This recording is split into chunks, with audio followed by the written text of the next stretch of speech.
So, for example, if you were presented with McLaren F1,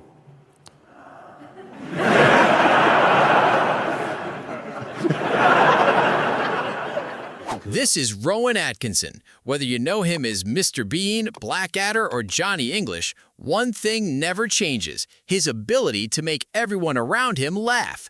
These are some of his funniest and most memorable moments. there's somebody there called Bob. Anybody else would read it and go, "Right, they're called Bob." You decided that Bob could be a funny word. Right. Now, quite. How do you do that? Well, it just seemed, yeah, it was always at the end of the sentence. It was, you know, so how can I help you, Bob? And it just seemed like a funny way of saying it, Bob. Because I was wondering, I was looking at lists of motoring words the other day and wondering if you could just by saying them, make them funny. Just say the word. Airbag. De Dion Bouton. That's a French word, that. Petrol pump. Rowan has played Mr. Bean for so long that people recognize him almost everywhere. But one fan managed to take things to a completely different level. It's the, the thing I find most tricky is when people don't recognize you particularly, but half recognize you. You know, it's that strange thing of where they go... And of course, I'm around with a group of guys, and I could see this guy doing that.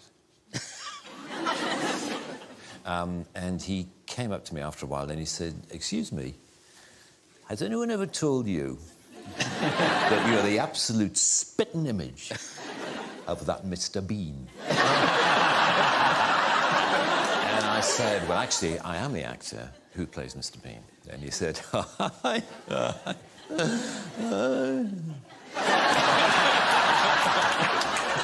"I bet you wish you were." And there followed this bizarre conversation in which the more I tried to claim that I was the person whom he thought I merely resembled, the less he believed me. But what was funny was how close he thought I was to you know, he said the resemblance. Every iconic character has a beginning, and Mr. Bean is no exception. Rowan once revealed exactly how the beloved character was created, and the story behind it is just as fascinating as the character himself. Do you remember that night? Yes, I certainly remember the night. It was a one-off. It was a one-night review, and I was asked if I wanted to do something, and I couldn't think of anything, and just stood in front of a mirror, to be honest, and I just started pulling faces, I mean, for want of a better term, and I just sort of, you know, was doing this. And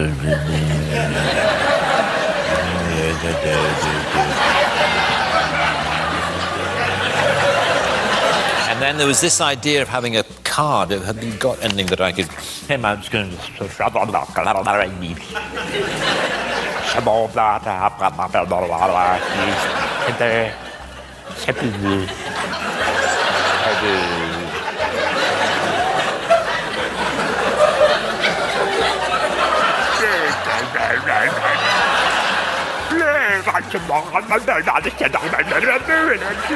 Anyway, it was something like that. Rowan has interviewed countless celebrities over the years, but this conversation with Elton John quickly turned into one of his most hilarious exchanges. Their chemistry makes every second worth watching. I'm sure the first question that everybody would like to ask you is this. Funny name, Elton. How did you come by it? Well, I used to be in a band, and I wanted to become a singer in my own right, and I wanted to choose a name, and the saxophone player in the band was called Elton, so I chose that name. Hmm? Did you ever consider John Elton?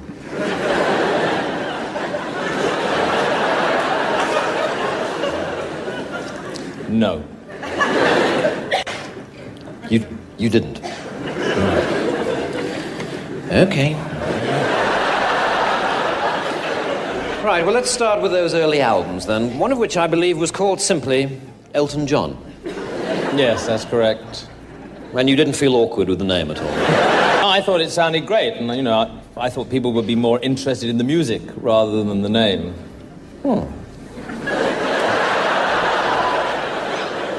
Long before Rowan Atkinson became famous as Mr. Bean, he had one dream role in mind.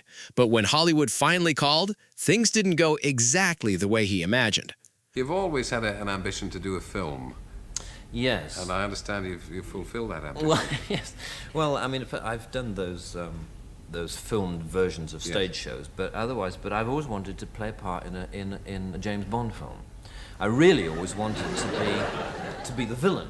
I always wanted to be the man who said, "Not so fast, Mr. Bond." You know that man? Just when he's about to escape. "Not so fast, Mr. Bond." And I always wanted to say that in the film. But I did one last November, I think it was, which is the new Sean Connery Bond film, Never Say Never Again, which will be out sometime towards the end of the year, I suppose.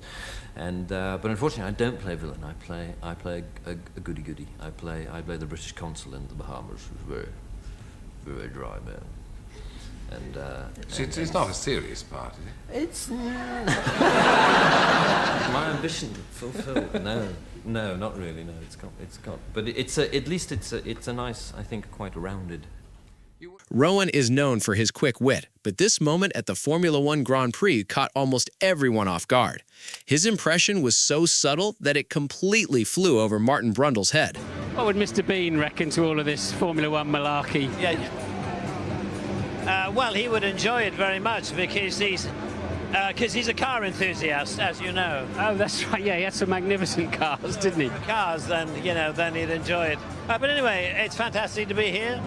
I'm a guest of George Russell, which is, it wasn't planned for me to be here on a weekend, when he got pole, but here we are. Rowan Atkinson name-dropping. Whatever next? I know. I'm here as a matter of fact, as a guest of George Russell. So. Oh, fantastic. So that's how privileged I am. Speaking of Formula One, this wasn't the only time Rowan showed off his spot-on Martin Brundle impression. He actually did it years earlier during a grid walk at the 2011 Indian Grand Prix. So, the Indian Grand Prix. I don't know about you, but there's a lot of energy for me going on here. Yeah, I mean, these grids get more and more crowded. I've only been on a couple of them, but this is the most crowded. And there's, I think it's been a remarkable achievement, actually, the Indian Grand Prix so far. Because it's not an easy country or an easy society in which to make this kind of thing work. And I think they've done remarkably well, So far, so good. I had some slightly Indian traffic this morning on the way in, just slightly Indian. Well, about 2 hours or something? Yeah, it took a couple of hours to get in. But we got here and on time, and everyone seems to be bright and optimistic. This side or this side?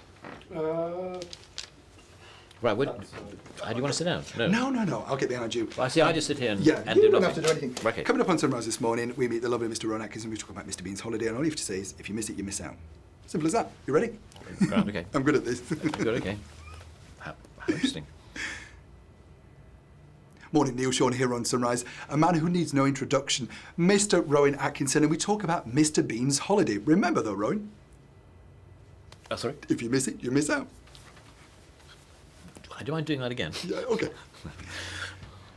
Morning, Neil Sean here on Sunrise. This morning we meet Mr. Rowan Atkinson and we talk all about Mr. Bean's holiday. Remember though, Rowan? What? If you miss it, you miss out. Oh, yes. Despite Mr. Bean having tens of millions of followers online, Rowan Atkinson has chosen to stay away from social media altogether.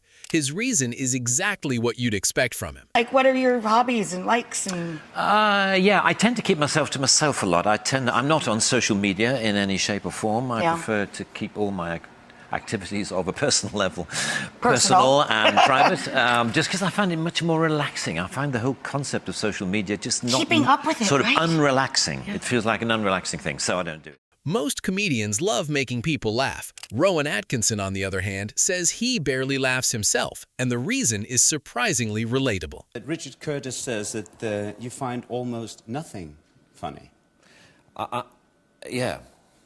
I'm not almost got you there. Yes, I almost laughed, didn't I? But not quite. No, I find it difficult to laugh at other things. Very few people and very few situations make me laugh. I sometimes feel some of it is in the back of me where I'm analysing the humour or I'm analysing the joke rather than enjoying it. So somebody tells a very good joke and I go, very funny. And they stop telling jokes. And they stop telling jokes, but I'm thinking about, yes, I suppose it is funny. You know what I mean? I'm kind of, it's sort of clocking, it's sort of slowly filtering its way down through the system. And sometimes I laugh a long time afterwards when I suddenly realise how well structured the joke was and how beautifully told it was. And then I can laugh at it. And then people look at you if you were some... Yes, many, many hours later, as if I'm a madman. I mean, generally, I enjoy the performance more than the joke. I usually enjoy the performer and his attitude. You know, it's the attitude with which humour is told, which I enjoy.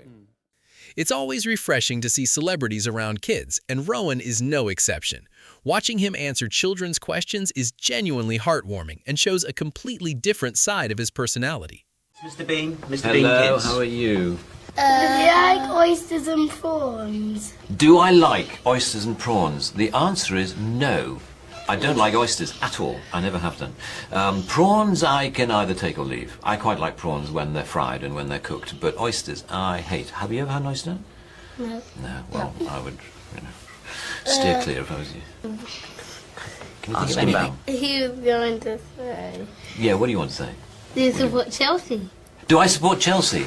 No, but a very good friend of mine supports Chelsea. Personally, I don't support any club at all, which I think is probably the best answer to give, even if it wasn't true, which it happens to be. Show me your dance. Dance? Do you dance? Is that a Mr. Bean dance? It looks a bit like it to me, or was it your own dance? I see it's an impersonation. What? It's a very good impersonation. Well done. Well done, that's all we need. Any more? I forgot. Do you support Arsenal? What? Do you support Arsenal? No, I don't support Arsenal. One of Rowan's greatest talents has always been transforming into completely different characters in an instant. Here's a perfect demonstration of how effortlessly he does it. Yes, well, I suppose it's just that something I find I can do is change character very fast. I know in the one-man show that frequently, like I do one sketch that I play about 15 or 20 different characters in about 4 minutes. So you're actually going from one character to the next, and you walk off and walk around, and you're it's a sort of a lecture describing different characters, and it's just the nice feeling that you have that sometimes when you're talking and suddenly certain characteristics of your face and what have you will change, and suddenly you become someone completely different and rather horrific. You know, a man who's completely possessed, and then you very slowly drop it characteristic by characteristic, and eventually you're back to where you were.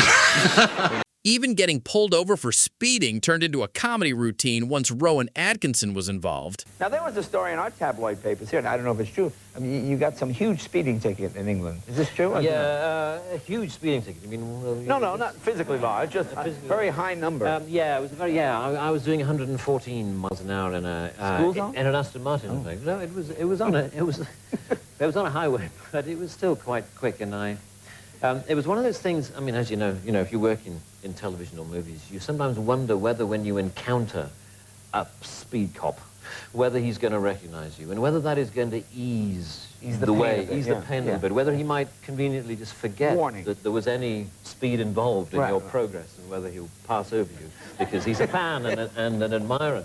And so I was hoping this might be the case, but he was a very stern and British policeman. He made out the ticket, and he looked at me, and I thought, he's never seen me before in my life. He's never seen my face. I'm in for it here, and he made out the ticket, and he said, if you could just sign the ticket, please. And if you could just sign that for my daughter. There was this... So he knew, he was going to take full advantage of the situation, whereas I was hoping to take advantage of the situation. Nothing. And it was absolutely nothing. By the way, I saved the weirdest Rowan moment for the very end. But first, do me one small favor and hit subscribe if you're enjoying this. All right, here's your bonus clip. Answer your names. Anus.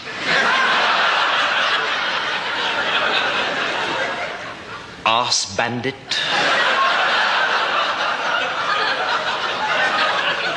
Bottom. Clitoris. Where are you, clitoris?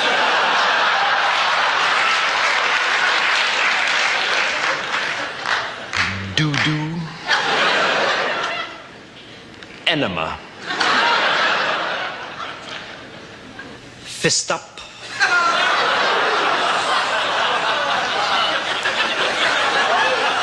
on, grow up, please.